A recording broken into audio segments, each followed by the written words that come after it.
Hello everyone, my name is Bhavna Gupta. आज हम start करने जा रहे हैं एक ऐसी सीरीज जो स्पेशली डिज़ाइन की है सीटेट और पीस्टेट कैंडिडेट्स के लिए। तो इस सीरीज में हम लोग क्या साइंस के बेसिकली साइंस के बारे में पढ़ेंगे। साइंस के हम लोग इसमें स्टार्ट करेंगे क्लास 8 से, उसके बाद हम मूव करेंगे क्लास 9। पर्टिकुलर हम लोग साइंस में इसमें चैप्टर के बारे में ब्रीफिंग करेंगे और इसमें हम लोग एमसीक्यूज पढ़ेंगे। उसके बाद आएगा क्लास 10, तो इसमें हम लोग चैप्टर की ब्रीफिंग करेंगे एंड उसके बाद हम इसके एमसीक्यूज करेंगे। आज हम स्टार्ट करने जा रहे हैं क्लास 8 से, जिसमें हमारे पास chapter number 1, we have total 18 chapters in class 8। Chapter number 1 हमारे पास है क्रॉप प्रोडक्शन एंड मैनेजमेंट।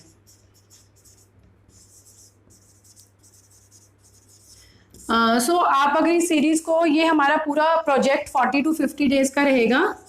सो अगर आप ये 40 to 50 डेज हमारे साथ प्रॉपर ये सीरीज को ज्वाइन करते हो, so you are fully able to solve all the questions, I hope so.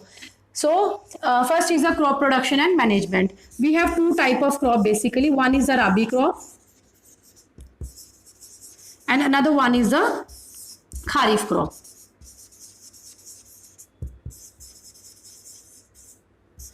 One is the rabi crop and another one is the kharif crop. इसके बारे में पहले पेपर में क्वेश्चन आ चुके हैं कि रेनी सीजन क्रॉप कौन सी है।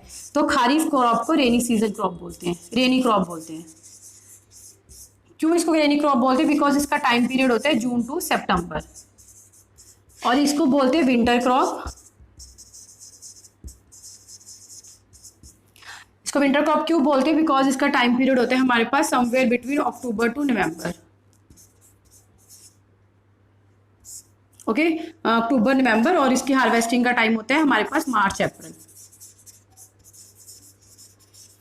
तो इसलिए इसको विंटर क्रॉप बोलते हैं। ओके, तो पेपर में एक क्वेश्चन ये आता है कि विंटर क्रॉप कौन सी है, रेनी सीजन क्रॉप कौन सी है। दूसरा क्वेश्चन ये आ सकता है आपको कि इनकी एग्जांपल बताओ। जैसे आपको वीट दे देंगे, तो वीट कौन सी क्रॉप है? ये वाली राबी क्रॉप है। खारिफ क्रॉप में कौन सी आती है? जिनको ज्यादा पानी चाहिए होता है वो खारिफ में आती है, पैडी। ओके, पैडी हमारे पास आ गई। उसके बाद मेज, ठीक है। तो इस टाइप की क्रॉप्स आपको एग्जाम्पल पता होनी चाहिए कि कौन कौन सी खारिफ क्रॉप होती है एंड कौन कौन सी राबी क्रॉप्स होती हैं। Is it fine to you? Next we have basic practices.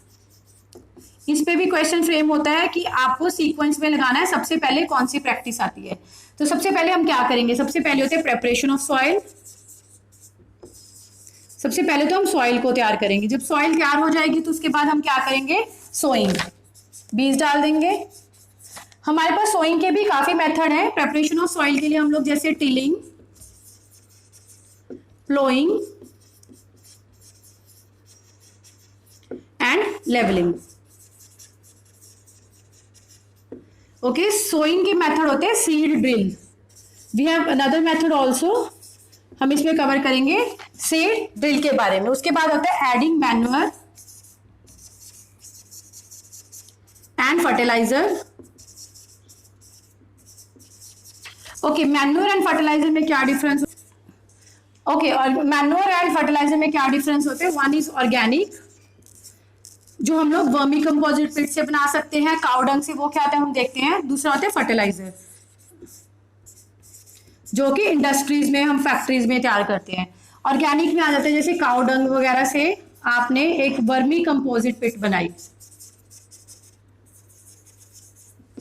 तो आपने जनरली देखा भी होगा, मे बी आपने, कुछ लोगों के घर में किचन गार्डन होता है, तो उसमें हम लोग जितने भी ड्राई लीव्स हो गए, वेजिटेबल्स पील हो गए, वेजिटेबल के छिलके, सब चीजों को डाल देते हैं और हमारे पास यहाँ पे एक मैन्योर तैयार हो जाता है। कुछ दिनों में मैन्योर तैयार हो जाता है। Is it clear? तो नेक्स्ट हमारे पास मेथड है इरिगेशन। सबसे इंपॉर्टेंट है सिंचाई करना, पानी देना। उसके बाद जब हम पानी देने के बाद प्रोसेस में हमारे पास कुछ मेन प्लांट के साथ अनवांटेड प्लांट आ जाते हैं, जिनको रिमूव करना जरूरी होता है। तो next is the removal of weedicide. जितने भी वीड्स हैं उनको रिमूव करना जरूरी है। उसके बाद आगे बेस्ट मेथड है हार्वेस्टिंग एंड स्टोरेज।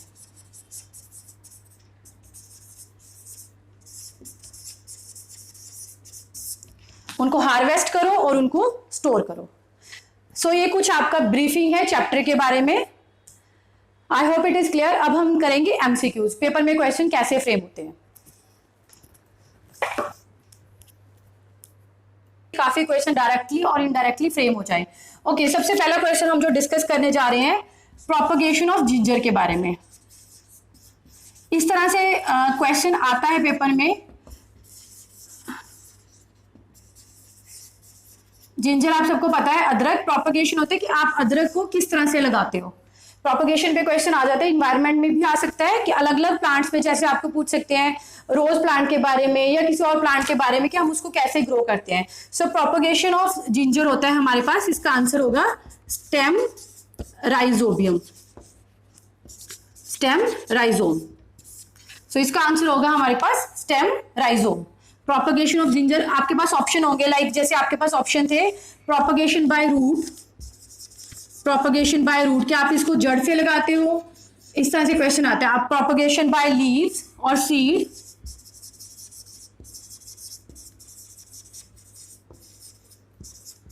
क्या आप इसको सीड से ग्रो करते हो, तो आंसर हमारा होगा स्टेम राइजोम। या एक ऑप्शन दे देंगे ऑल ऑफ दीज और नन ऑफ दीज, इस तरह से करके कुछ ऑप्शन दे देंगे, ठीक है। तो आपने वहां पे ध्यान रखना है कि आप किस मेथड से उसको ग्रो करते हो। एक हमारा इस तरह से क्वेश्चन फ्रेम होता है। ओके, नेक्स्ट क्वेश्चन है, सेकंड क्वेश्चन हमारे पास आ सकता है व्हाई। हम लोगों ने अभी बात की थी organic matter, organic manure and fertiliser की, why organic manure is better. आपको वहां पे 4 ऑप्शन दे देंगे, तो आपने वहां से सिलेक्ट करना है कि कौन सा बेस्ट है। जैसे आपको ऑप्शन दिए हुए हैं पे इसमें, number 1 is it make soil porous, soil को पोरस बना देता है, सॉइल में छोटे छोटे होल हो जाते हैं, इस तरह से पोरस सॉइल बन जाती है। जो पोरस सॉइल होती है वो हमेशा बेटर होती है, क्यों? क्योंकि उसमें से आराम से हमारे पास एयर पास हो जाती है, तो वो सॉइल हमेशा बेस्ट होती है। दूसरा होता है उसकी वाटर होल्डिंग कैपेसिटी इंक्रीज कर देगा, water holding capacity increase, you can say increase in water holding capacity, ये भी बिल्कुल सही है, ये भी बिल्कुल सही है। सी ऑप्शन लाइक आपको वो दे देंगे, इट इंप्रूव टेक्सचर,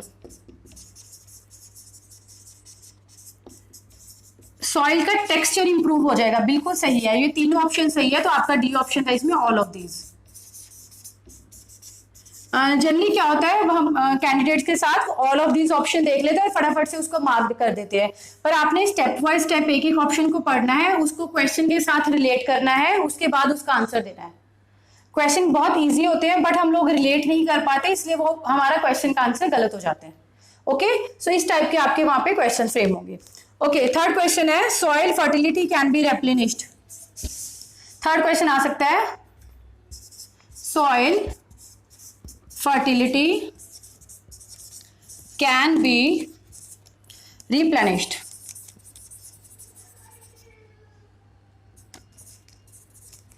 रिप्लेनिश का मतलब होता है सॉइल की फर्टिलिटी को हम उसको री कर सकते हैं, रीप्लान मतलब उसको दोबारा से ठीक कर सकते हैं।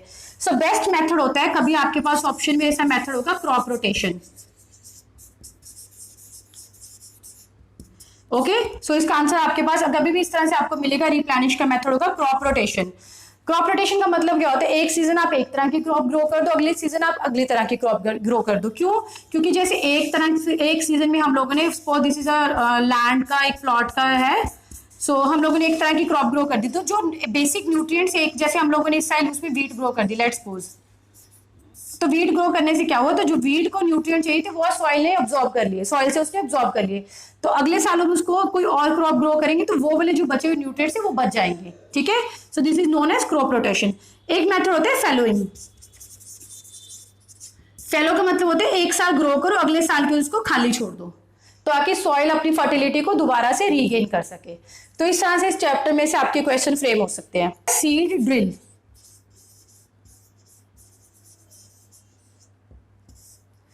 ओके, सीड ड्रिल हमारे पास पहले क्या होता था, जब सीड्स को ग्रो करना होता था, या तो हम लोग उसको ऐसे ही छिड़क देते थे, जिसको हम स्प्रिंकल बोलते हैं। उसके बाद आया था फनल। फनल इस तरह से एक फनल बनी होती है, ठीक है, तो फनल के बीच में सीड डालते थे, जैसे ये फनल को किसी भी ऑपरेटर की मदद से हम आगे आगे लेके जाते थे और उसमें सीड अपने आप ऐसे डालते जाती थी। तो इसमें क्या होता था, कई बार एक जगह पे ज्यादा सीड गिर जाते थे, तो ये this is a traditional method जिसको हम लोगों ने फॉलो करना छोड़ दिया। उसके बाद मेथड आया था ड्रिल। सीड ड्रिल में क्या होता था, जैसे आपकी ये कैरी है, तो एक एक सीड एक एक जगह पे कुछ कुछ पॉइंट्स के बाद, तो इक्वल डिस्टेंस में इक्वल नंबर ऑफ सीड्स आते थे, तो इस तरह से प्रॉपरली वो ग्रो करते थे। तो अगर आपको कभी भी पूछ लेता है तो बेस्ट मेथड कौन सा है, तो बेस्ट मेथड हमेशा सीड ड्रिल मेथड ही है। Is it fine? So next question is what is true about fertiliser. What is true about fertiliser. Fertiliser अभी हमने किया था, पहले हमारे पास एक क्वेश्चन आया था what is true about the organic manure. So next question is what is true about the fertiliser. Fertiliser अभी आपको बताया था वो ऐसे जो भी हमारे पास होते हैं, लाइक जैसे डीडीटी हो गया, ठीक है। तो इस तरह से जो भी चीजें हम लोग क्या करते हैं, फैक्ट्रीज या इंडस्ट्रीज में प्रोड्यूस करते हैं, वो नेचर से कोई लेना देना नहीं होता उसका। यूरिया हो गया, all the urea is organic compound. अगर आपने कभी इसका स्ट्रक्चर देखा होगा तो इसका स्ट्रक्चर ये होता है, ये उसमें एटम्स होते हैं सारे यूरिया में, ओके। तो इस तरह से हम लोगों के पास ये फर्टिलाइजर है। So best true about the fertiliser.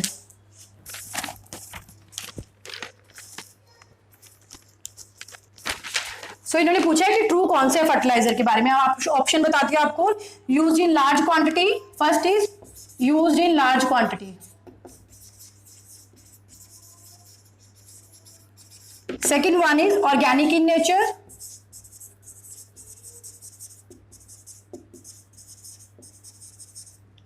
ठीक है। देखो ये तो ऑर्गेनिक हो ही नहीं सकते, तो ये ऑप्शन तो काटा लगा दो। वहां पे आप लोग एलिमिनेशन मेथड भी यूज कर सकते हो। आपके पास 4 ऑप्शन होंगे, जो आपको लगता है कि ये तो हो ही नहीं सकते, उसको आप क्रॉस कर दो, बाकी 2 में से वी कैन सिलेक्टेड। थर्ड आपके पास मेथड है does not cause pollution,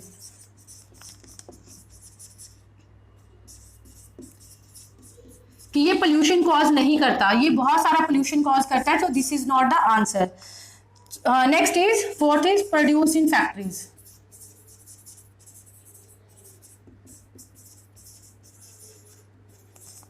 okay, so देखो ये और ये ऑप्शन आपको दोनों सही लगेंगे पेपर में। So most of the candidates का होता है एलिमिनेशन मेथड से 2 आंसर तो गलत कर देते हैं, पर 2 में से वो सिलेक्ट नहीं कर पाते कि कौन सा है। देखो use in large quantity and second is produce in factory, ये भी सही होता है, ये भी सही होता है। तो इन दोनों में से बेस्ट कौन सा है? बेस्ट है प्रोड्यूस इन फैक्ट्री। सबसे पहले तो अगर फैक्ट्रीज में प्रोड्यूस होगा उसके बाद ही हम लार्ज क्वांटिटी में यूज कर सकते हैं ना। सो आपने इस तरह से एलिमिनेशन मेथड से इसको भी डिडक्ट कर देना है, and this is the answer.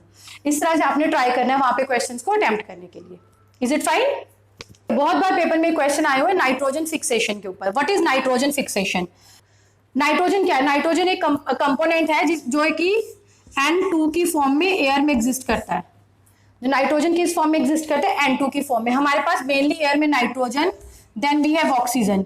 Nitrogen होता है 78%, ये भी क्वेश्चन पूछा हुआ है पेपर में, 21%, एंड टोटल कितना हो गया 9। सो 1% अदर गैसेज होती हैं,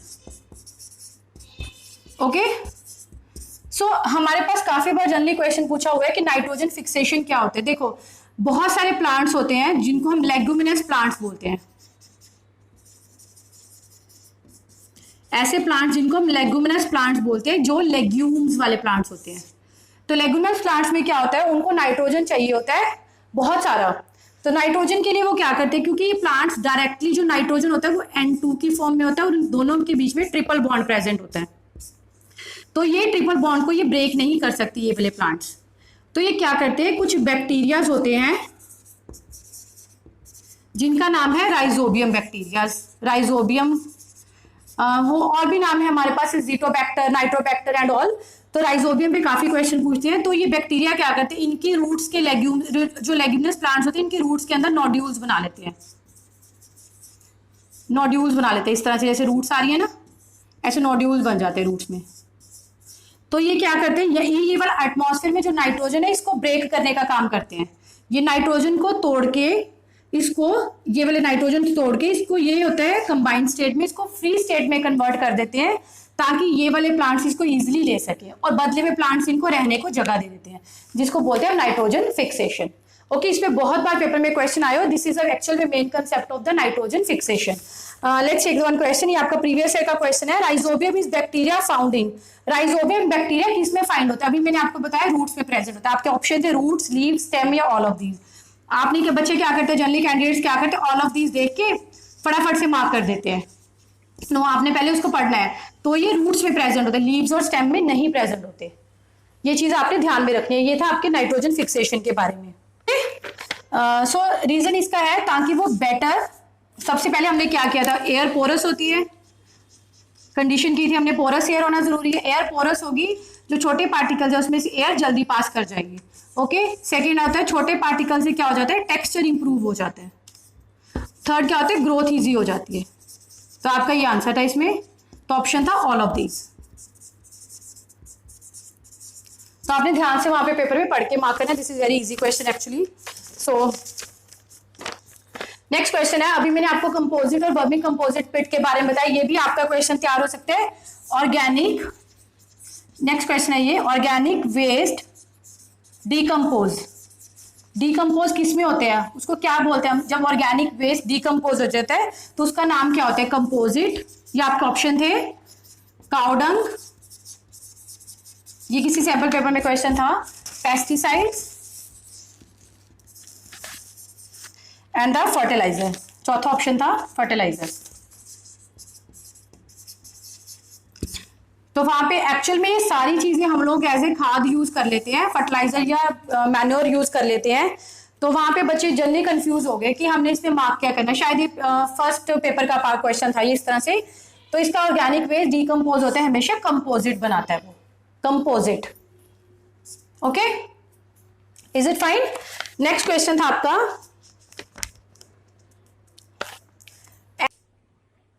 नेक्स्ट है हमारे पास methods where irrigation okay can be done on uneven land।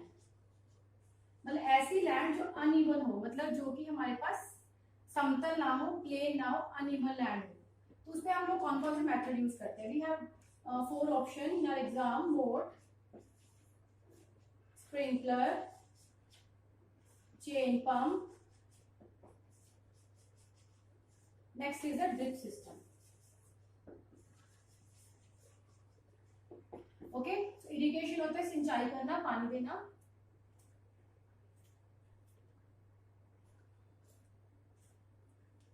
तो हमारे पास दो मेथड इसमें आ सकते हैं, we have sprinkler and the drip irrigation. Okay, so ऐसी लैंड जो अनइवन हो वहां पे ये दोनों मेथड बेस्ट होते हैं। ओके, सो एक क्वेश्चन ये भी आ सकता है, ऐसा कौन सा इरिगेशन मेथड हम फॉलो कर सकते हैं जहां पे पानी कम होता है? तो वहां पे जहां पे पानी की शॉर्टेज होती है वहां पे हम लोग बेस्ट एम्प्लॉयड मेथड होता है drip irrigation, where we have water shortage.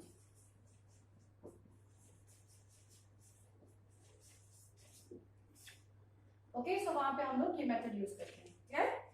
सो उसके बाद हम लोगों ने काफी चीजें कर ली हैं। वीड्स क्या होता है? वीड्स होता है जो अनवांटेड प्लांट्स उग जाते हैं, ग्रो कर जाते हैं।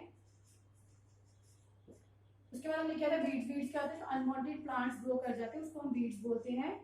इसको रिमूव करने के लिए हम लोग क्या डालते हैं? वीडीसाइड। ठीक है, सो नेक्स्ट हम लोगों ने किया था